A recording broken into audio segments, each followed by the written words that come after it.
So one of the things that I was thinking about is, in some projects, we've tried this before, although I don't think it really stuck, which is to do hypothesis testing on a sprint-wise basis. So the hypothesis, in some ways, is the key to being able to correlate these two processes of build, measure, learn, and sort of the design flow. So for example, a hypothesis, in a way, is the define phase, as I see it, right? It's narrow.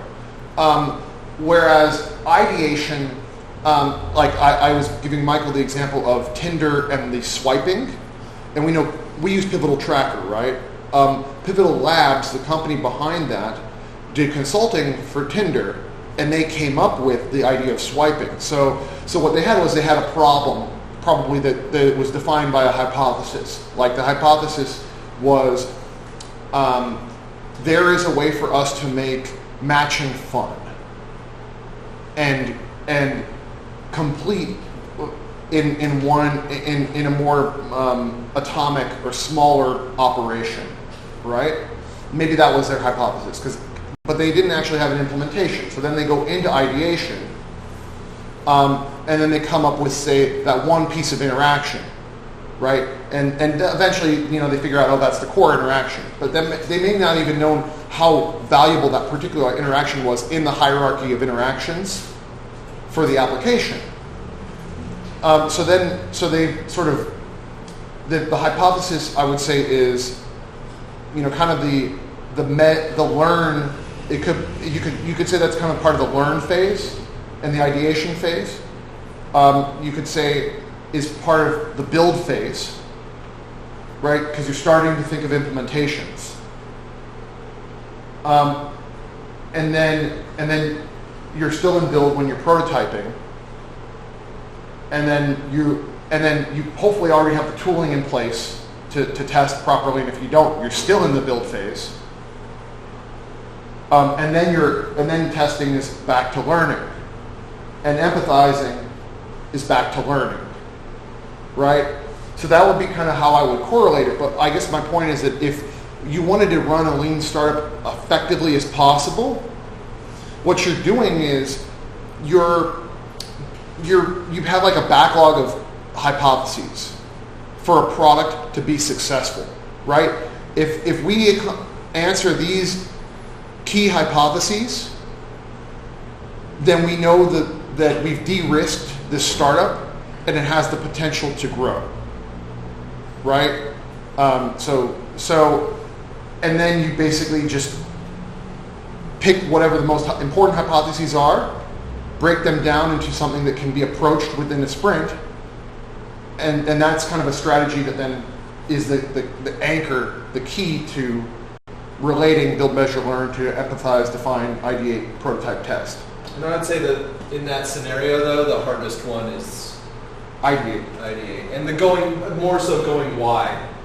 I think that's the trickiest one. And that's something that you do better with time, I think, and with experience. What do you mean by the hardest one? The one that most easily you can think you accomplished, but you didn't probably do it as well as you should have. Right, and it's also, a little more. It's a little more. It's a little more nebulous. Mm-hmm. Whether you've done it well or not. Well, and also there's. Come say say nebulous really quickly. Nebulous. How do you say nebulous? Like not well defined, like a nebula in space. Is that even used in Spanish? Yeah, but it's not reality. Esoterico? No. Sure, it's more or less. But yeah, it may not directly translate. But here's one thing that I would say about ideation is, so there's this book called Thinking Fast and Slow by a guy who basically created the whole field of behavioral economics, which is basically applying psychology to economics and decision making, and he got a Nobel Prize for this. And Thinking Fast and Slow basically is to say our mind basically works in two different systems. A reflexive, unconscious, fast kind of thinking, and a slow, in-depth kind of thinking. And so when you're ideating, I think that there actually should be a decision, should we really ideate properly on this or not? Because you can't always do a proper round of ideation with every single hypothesis, or maybe it's there's a spectrum of how deeply you want to ideate, right? Because you can take a long time to ideate, or you could just be like, like the hypothesis might be we can get at least 10% conversion on this page, right? Like, can you use best practices to test that hypothesis? Probably, right? So there's a time to ideate deeply, or medium, or more, or not as, or very light. And so I guess the point is to have sort of this metacognition, this meta level of thought, which is to say, when do I need to think slowly and deeply about something, and when can I move through fast? So let me riff off of that really quickly. You know how I was talking about this isn't just for the immediate office and work, this is honestly for life, and you do it whether you realize it or not. And I'll speak to your point in 1 second. Empathize, let's say you empathize, you care about yourself. Hopefully you care about yourself. You define what the problem is. The problem is you're hungry. You ideate. Now you could ideate on what's in the refrigerator for like all day, but you're just going to get hungry. You're kind of stupid. I mean, you got to eat, right? So you're not going, like you said, like it's not the time or the place to really spend your resources on ideation. You're going to prototype, you're going to make yourself some tacos or whatever you got in the fridge, and then you're going to test. Did it taste good? Yeah, it tastes good. No, I'm going to add a little bit more salt. So you use this whether you know it or not in your day-to-day life, which is one point I wanted to come back to that I didn't emphasize as much as I wanted before. Number two is, speaking to Eric's point, like, you got to make a value judgment. Now, within our world of, design and development, I often find these are most successful when they're timed.